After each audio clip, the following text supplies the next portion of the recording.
ให้ร้อยใหญ่บ่ร้อยไม่ใช่โอ้พอดีแล้วปลาดุกสลอยเด็ดปลาดุกสบายดีเด้อพี่น้องเบิ่งขางเบิ่งนั้นสำหรับถ่ายแล้วมาเบิ่งขางเบิ่งนี้เซาแปรถ่ายคลิปเนาะว่าขางใดสิมานกว่ากันทุกคนเนื่องจากว่าน้องมันกว้างนี่ไปหากันบ่ได้อยู่คนเราฟังคนเริ่มลงแล้วทุกคนไล่ดิไม้ไว้บ่อนไผบ่อนมันลงไม้ไว้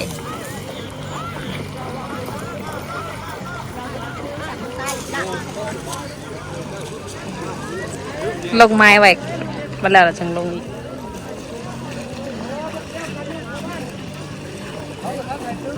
เขาว่าท่านไปตึกชาวบ้านบอก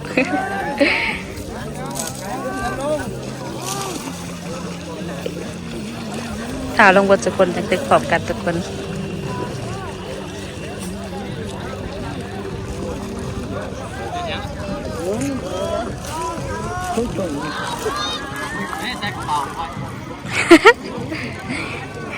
เป็นแต่สลอยเสียสีชมพู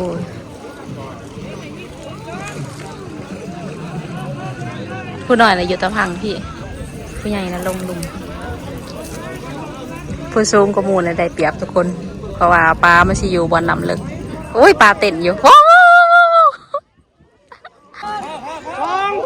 เริ่มแล้วทุกคนลงปลาสิอยู่ทางใดเด้เนาะ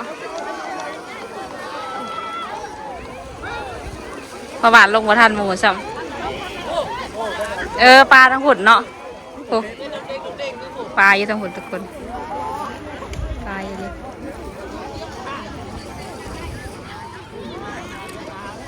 ปลาฝั่งหุ่นเบิดเนาะอยู่ฝั่งผู้โอ้ยเต้นดงอยู่ผู้ซ้อนเด้ปลาอยู่ฝั่งหันทุกคนปลาใหญ่ก็เอาไปแล้วนะปลาหน่อยพังที่วร้ายแล้วก็มาอยู่พังนั่นคือเก่าทั้งคันคุณเนาะทั้งคันคุณคุณนะกว้างเยโลนี่พังคุณนั้นเต้นจะแซวอยู่โอ้ยก็บริยันต่อเนาะ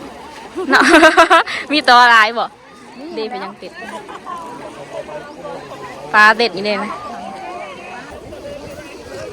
นี่ถ้านั่งมีได้ชนะนั่งมีอยู่พังกูได้เชยได้ขึ้นเงินแล้วสลอยได้ปลาทุกคนให้ร้อยใหญ่บ่ร้อยไม่ใช่โอ้พอดีแล้วเนี่ยปลาเนี่ยผู้ปลาโดดลงเด้งอยู่เนาะอยู่นี่ทั้งพี่ก็ขึ้นคือกันพี่ปลาพี่ใช่คนหนักกว่าลายเนาะพึ่งได้ผูกอู้เห็นผูเต้นจะแซวอยู่ผูทั้งผูเต้นหลักทั้งพี่มันมาพี่ปลานั่นมันมาทั้งพี่เป็นเบิดพี่เลิกได้บ้างหันมันเลิกกันละปลาอยู่ลายเนี่ยนะผูได้เลยนะมาแสดงนะปลามันดีมั้งค่ะผูปลาผูตัวหน้าผูร้อนเขาได้ลอยได้อีกแล้วโอ้อยากมานหัวธนาโอ้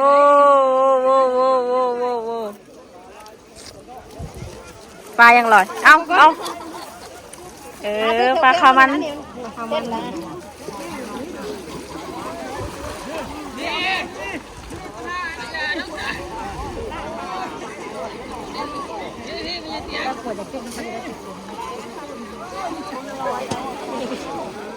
ปลาเป็นอีบลายไปเลยทุกคนตาบอดเลยมาแจ้งเกิดได้เขาบอกกำลังได้เจ้าข่าวเท่านี้ก็รู้จะมาเห็นปลาจีนหน่อยตัวหนึ่งเขาลูกเข็มพี่ทั้งพี่บอลมันตื่น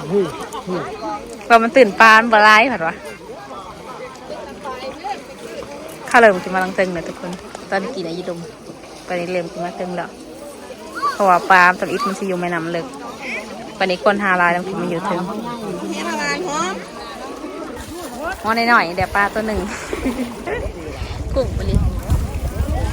โอ้โอ้โอ้โอ้โอ้โอ้โอ้ตึกแบบโอ้พอดีเอ้ยไปงอมไหมครับงอมแม่เรียบร้อยแล้วค่ะ เด้อหลักปลาจ้ะ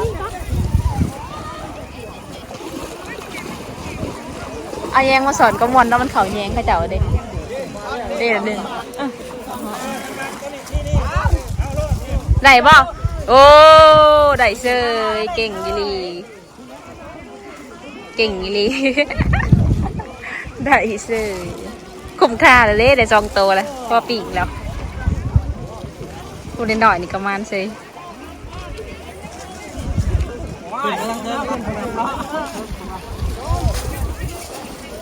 เขาจะเริ่มขึ้นไปตั้งตึงเลยไปกลางทางป่า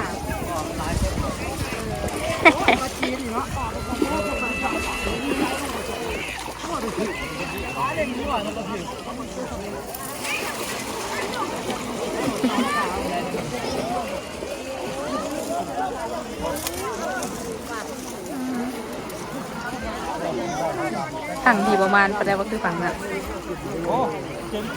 ลายกันเลยมานำกันประมาณคือกันเนาะ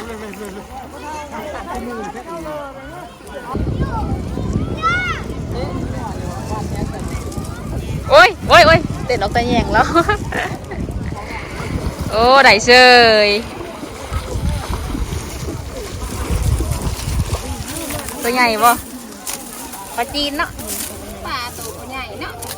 มีแต่สัมนี่ละปลาไหลตัวใหญ่ตัวไหนตัวลายมีแต่ปลาจีนมาคุณได้คืองามถึงแล้วปลาอย่างปลานินบ่ปลานินหรือปลาไหนประมาณแต่ก็พอได้กินอยู่ปลาไหนปลาน่ะยืนอยู่กับเหยียบมันหักแต่ว่าตึกแฮผมไม่ถึงถ้าเราตรงนี้เขาเหยียบมันตลอดประมาณเท่าไหร่นั่นแหละพูดยากก็เลยเอ้าปลาตัวใหญ่เลยจะโคตรเลยมันถึงนั่นเลยเขายากตายเดี๋ยว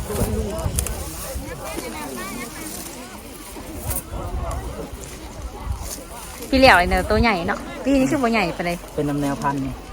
พี่เหลี่ยวนี่เห็ดเขาอุ่มขึ้นมาอุ่มเขาไม่ได้ตัวบักไงมันเข่าก็เลยกันเนาะเดี๋ยวมันชิลุดมันมีทางอยู่ละมันเด้มันกระถงปุก3 คนปลา3 คน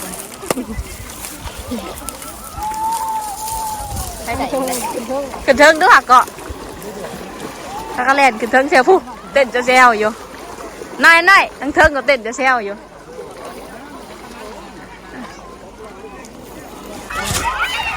ไม่ใช่โอ้ปลาเต้นจะเซลอยู่จอนดิขึ้นเทิงคือปลาลายแท้เนาะปลาอยู่เทิงกันนะ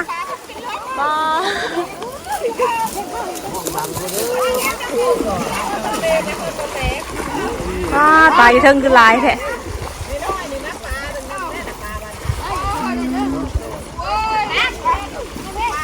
จอนเด้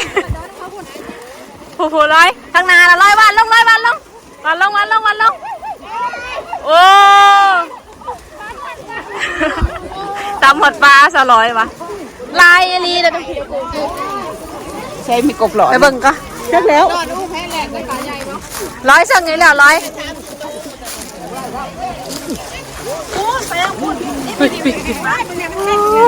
ปลานะสอนดิ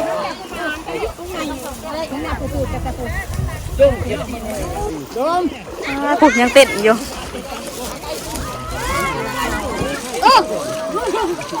เนี่ยเต้นไปอีกแหละ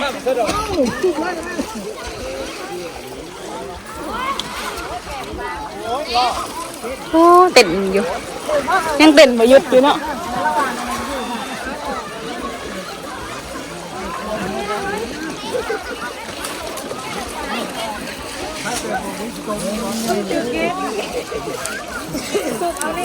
กบอะไรนะกบนาสีหวานก็มี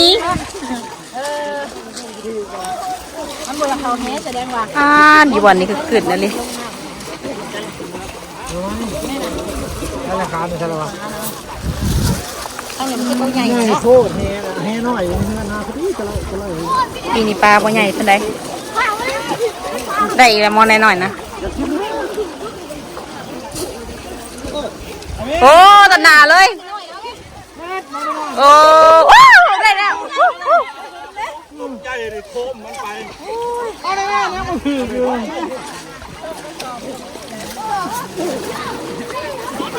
โอ้โหปลาอันก็ได้นะอยู่ในผีเนาะ โอ้วัดทั้งนั้น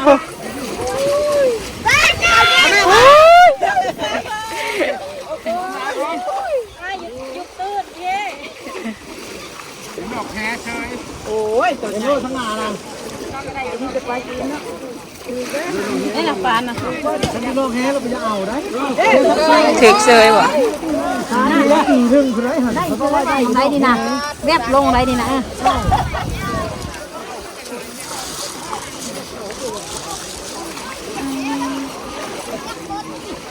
ลึกขึ้นรัว ตรงนี้นี่ก็ได้นะ ๆเนี่ยผู้ยังเป็ดอยู่ยังเป็ดอยู่ได้อยู่บ่โอ้ยบ่ได้เซยเนาะฮะปลาดุกโอ้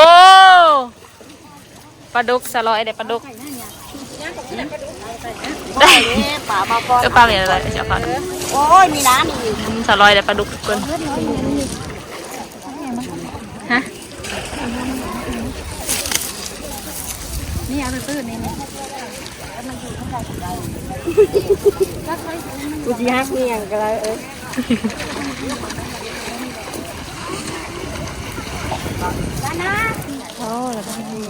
ตายแล้วนี่บ่อะไรเบิ้ง ไปมาชิมดู ย่ำโอ้ยบ่มี